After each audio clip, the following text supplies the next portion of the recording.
Hello all, I'm Leah Pavanamedam from grade 5A.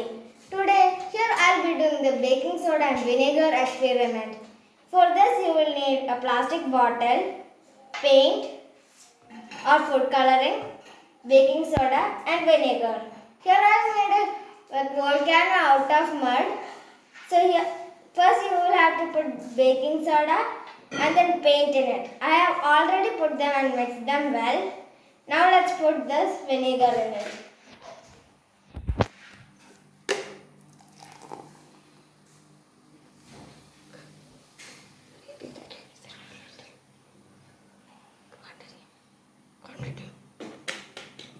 As you see, the magma or lava from the volcano explodes.